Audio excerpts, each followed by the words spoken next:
okay lang. Hindi ko kailangan pag-hintay. Nasa akin yan, hawak ko. Eh, sabi ng company, sige, pwedeng tumaas yan, pero pag pinalit mo yan ng MSG token, yung isa mo gagawin kong 3. So, bibili ka ng isa nito, ang presyo nito, 7 pesos 50 cents, ang presyo nito, 7 pesos 50 cents din. So, sabi mo, hawakan mo na. Ayaw ko ibigay sa kumpanya. Hintayin ko na lang lumago. Sabi nung isa, 7 pesos 50 cents, bumili ako ng 1,000 piraso. Bigay ko sa kumpanya. Kasi bibigyan ako ng kumpanya na 3. So yung isa ko, magiging 3. Yung 7 pesos mo magiging 22.50. Tama? Pero hindi yan ibibigay ngayon na. Okay? Kailan yan ibibigay? Paliwanag natin. Ang total supply natin, 1 billion. So hanggang 1 billion na. Sa mundo ng crypto, tama lang yan. 1 billion supply. Pag ni-research nyo ang supply ng Bitcoin, naghahabing ang Bitcoin. Ibig sabihin naghahabing habang tumatagal, nagdadagdag lang every so many years. Kasi kung hindi sila magdadagdag, naka-automatic yun. Yung Bitcoin, hindi nyo na mabibili sa sobrang mahal. Kasi nga law of supply and demand. So tayo, tama na ito 1 billion. Stable to. Ang kagandahan dyan, 75% ng allocation atin. Diba nakwento ko kanina yung Axie? Ang may-ari, 51%, hindi nyo alam, Axie pala. Tapos hati-hati kayo sa 49. Madaling manipulahin yun. 75% ito. Tayo, hirap manipulahin ito.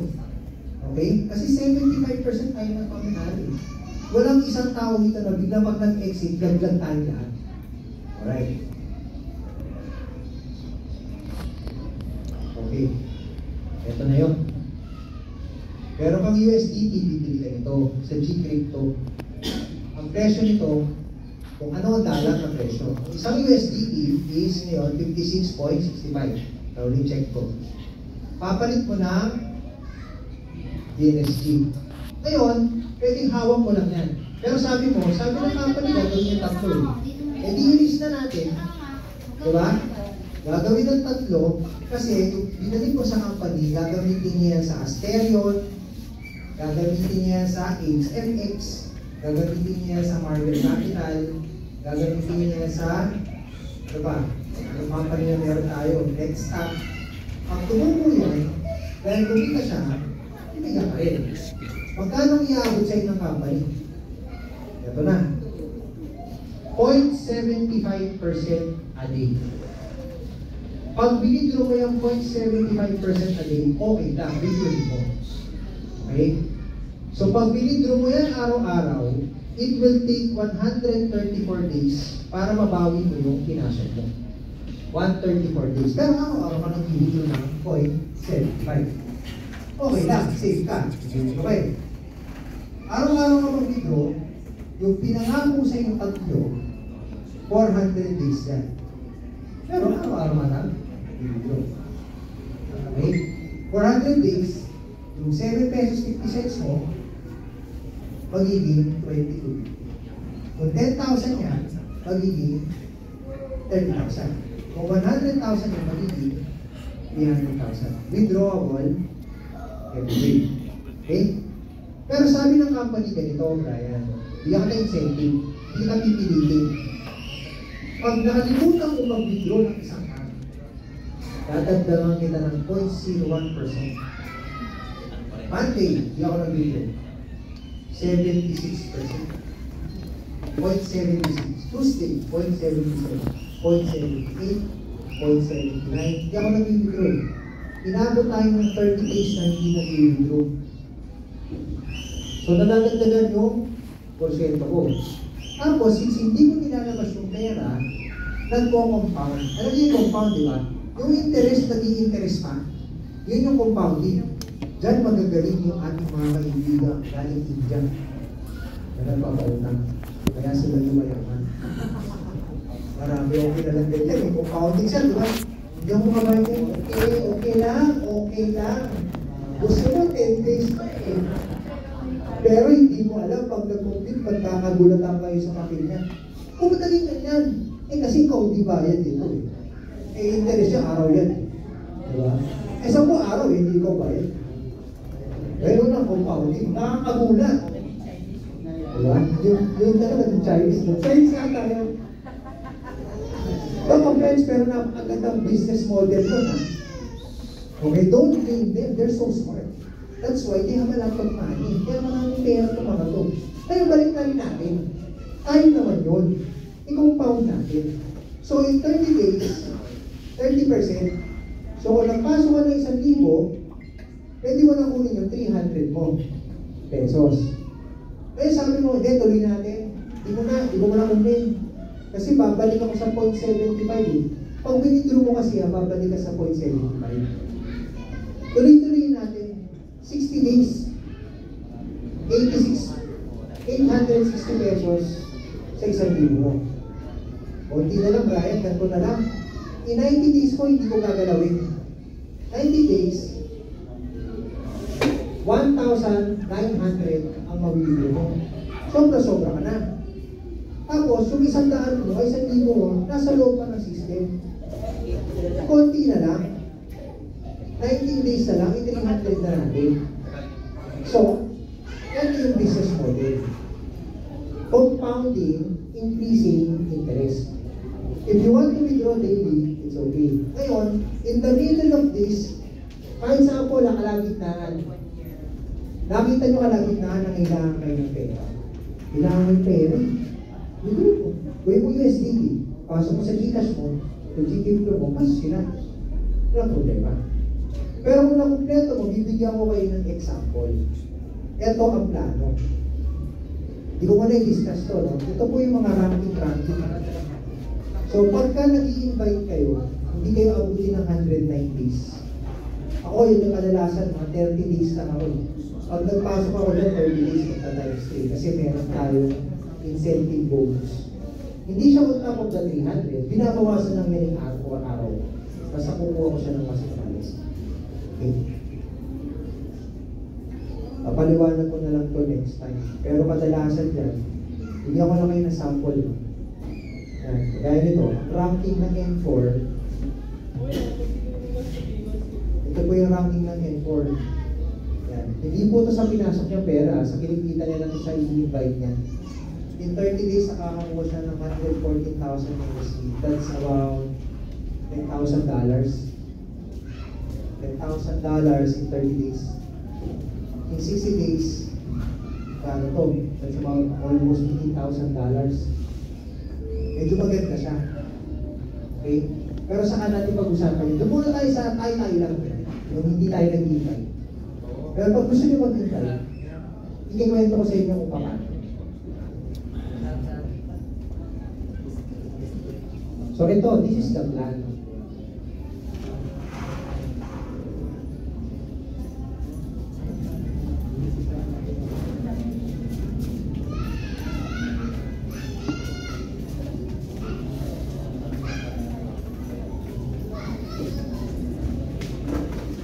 Ito na po yung inyong kaperahan.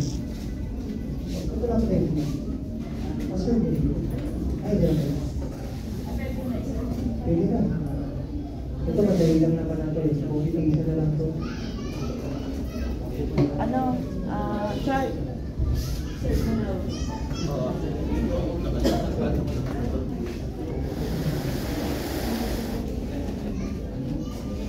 Gusto nyo ba malaman yung magkano balik? Tayo lang. Yung walang invite. Gusto nyo malaman? Sa loob ng 9 months. 9 months. Sa 9 months na to, pwedeng mabago buhay natin. Depende kung... Ayun. Alam ko, gulit na rin. Pero mabisa to. I promise you, ito naman yung exciting part eh.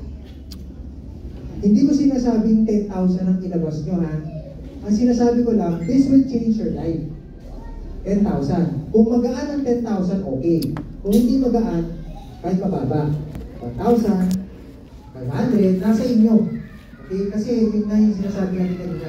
something that you're willing to part with. Wala tayong packages, wala tayong gano'n. Okay? So, hindi mo kailangan mo pa ng ganitong halaga para makasali. Hindi, nasa inyo po yan. 750 pwede. Sayang naman ang oras nyo. 7 pesos. Pero kung mag-aan sa inyo ng 10, ito po yung example. Okay.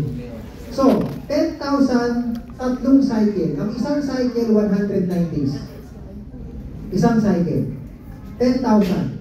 Ang 10,000 sa computation is nasa $179. Okay? Ang presyo ng isang token, syempre yung dollars din. Sentimo lang. Ang isang token natin is 0.124 cents. Or in peso, 7 pesos and 50 cents. 7 pesos. Isang token. So sa 10,000 pesos, meron kayong $179. Meron kayong 1,446 tokens. Okay ba? So, sabi ng company, pag pinalit ko yan ng NSG, gagawin ko yan tatlong. Tama? Pero it will take, walang withdrawal, 109 days. So, ito po yan. 109 days.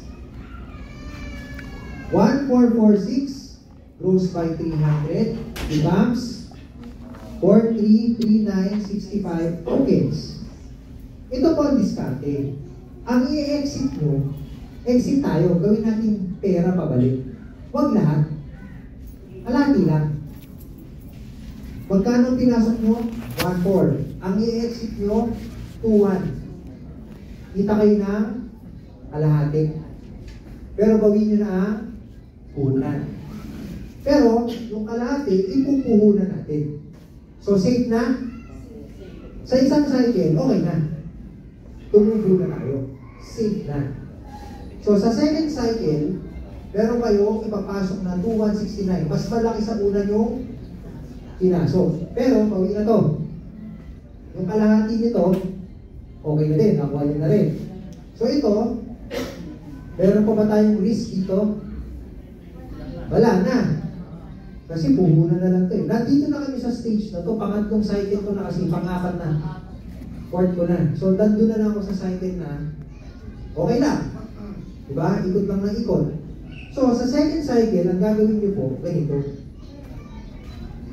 109 days ulit second cycle. So, ito, magta-times 3. Withdraw ba natin lahat? Huwag.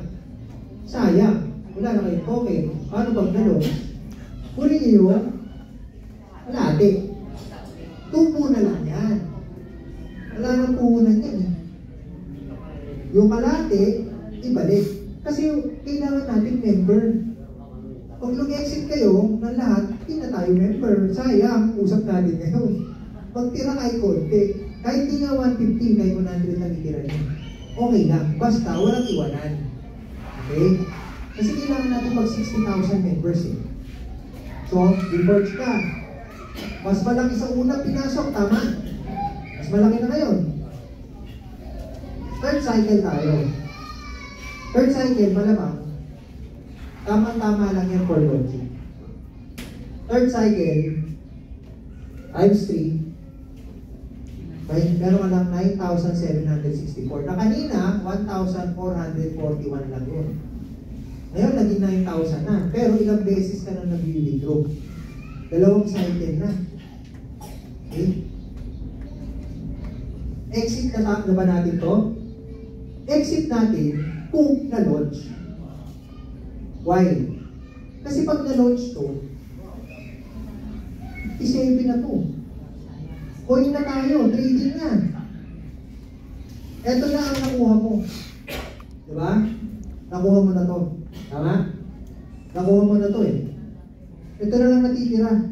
Pag tinutan mo yan, ito yan. Magkano nilabas?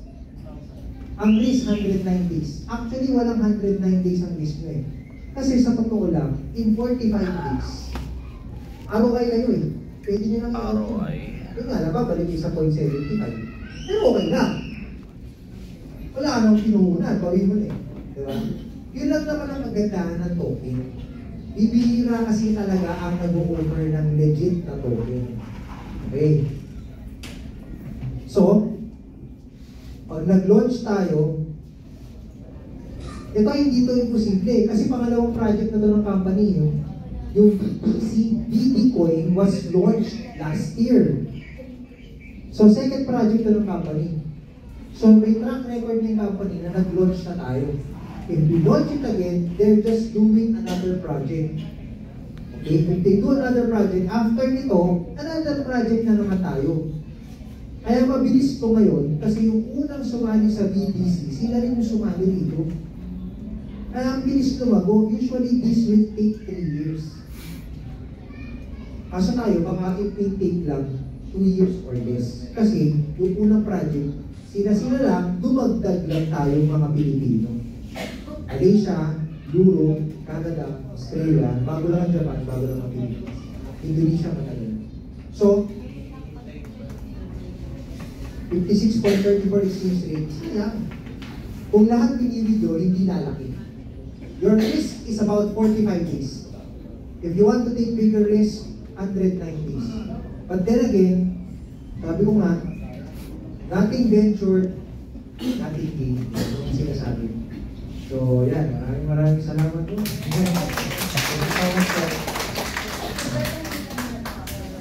Pwede po tayo mag